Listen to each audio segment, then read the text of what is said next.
Pemirsa, setelah 3 bulan menempuh pendidikan dasar militer, lebih dari 3.000 pasukan komponen cadangan resmi ditetapkan oleh Presiden Joko Widodo siang tadi. Presiden menegaskan komponen cadangan hanya digunakan untuk kepentingan pertahanan negara.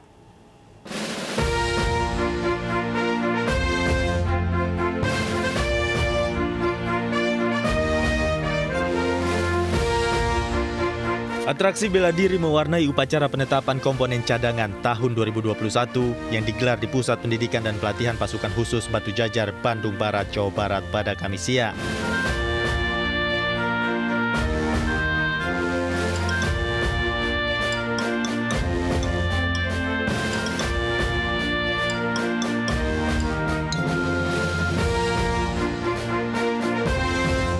Sebelum ditetapkan, 3.103 anggota Komcat tahun 2021 telah mengikuti pendidikan dan latihan dasar militer selama 3 bulan.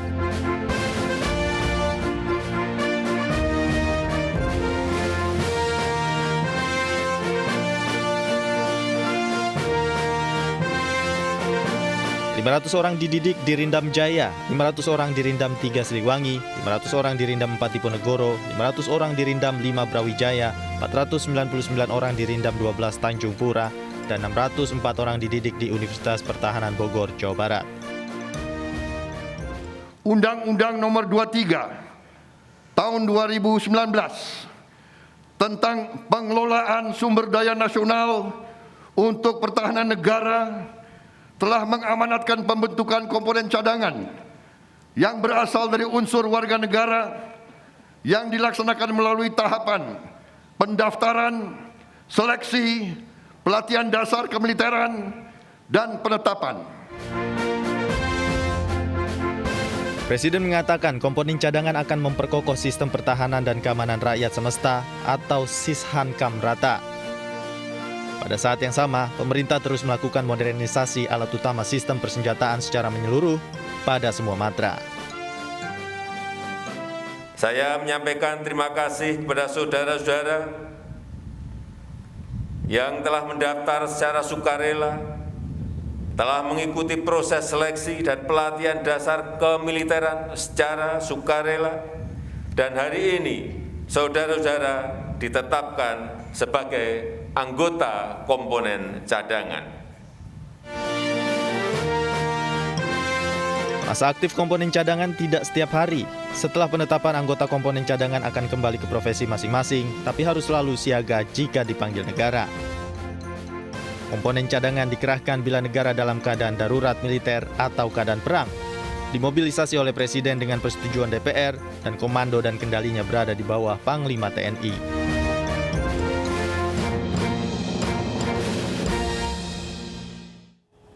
Pemerintah dan DPR sepakat untuk membatalkan mengenakan pajak pertambahan nilai (PPN) untuk barang jasa seperti sembako dan jasa pendidikan dan kesehatan. Pembatasan setelah DPR menerima masukan masyarakat yang keberatan atas pengenaan PPN pada barang dan jasa tersebut.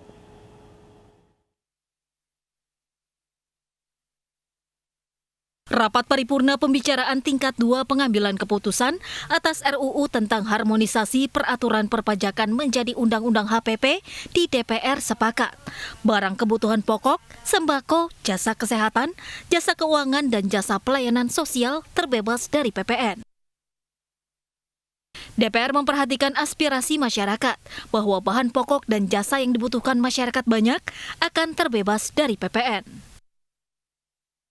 Dengan pemberian fasilitas pembebasan PPN atas barang kebutuhan pokok, jasa pendidikan, jasa kesehatan, jasa keuangan, dan jasa pelayanan sosial.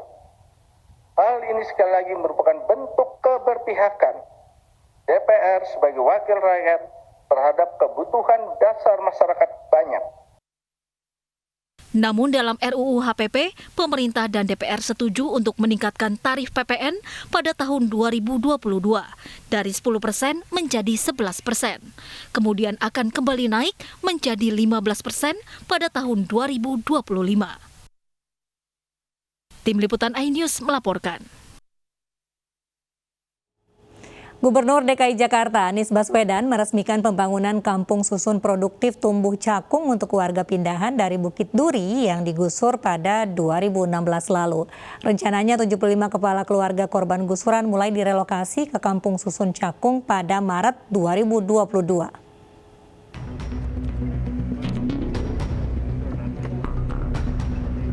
Siang tadi, Gubernur DKI Jakarta Anies Baswedan didampingi Wali Kota Jakarta Timur Muhammad Anwar meresmikan pembangunan Kampung Susun Produktif Tumbuh Cakung yang bertempat di RW 5 Kelurahan Jatinegara, Kecamatan Cakung, Jakarta Timur. Pembangunan Kampung Susun Produktif Cakung ini akan difungsikan untuk relokasi 75 kepala keluarga yang sebelumnya menjadi korban penggusuran di Bukit Duri, Tebet, Jakarta Selatan pada tahun 2016 silam sebagai dampak dari program normalisasi Kali Ciliwung.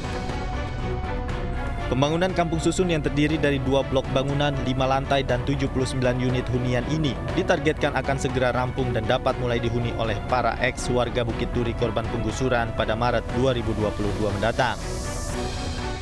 Sampaikan Pak Sandiawan tadi, kota ini adalah milik semua, bukan hanya yang beruang, tapi siapa saja warga Jakarta berhak untuk punya tempat tinggal yang layak. Harus. Tapi itu harus dikerjakan dengan cara yang benar. Dan cara yang benar ini memerlukan proses. Karena itu memerlukan kesabaran untuk menjalankan ini. Saya ingin sampaikan terima kasih pada warga ex Bukit Duri yang didampingi Pak Sandiawan, Pak Jaya Suprana, dan semua yang sabar mengikuti proses ini. Pelan prosesnya, tapi insya Allah benar. Sehingga Bapak Ibu semua bisa tinggal di tempat ini dengan tenang. Nantinya setiap kepala keluarga akan menempati 1 unit hunian rumah lingkungan dengan desain produktif yang difungsikan untuk kegiatan work from home secara optimal selama pandemi COVID-19. Dari Jakarta, Nadia Valeri, Rizky Solehudin, iNews melaporkan. Razia parkir yang digelar Dinas Perhubungan Jakarta Barat diramaikan adu mulut antara petugas dengan warga. Sesaat lagi informasinya.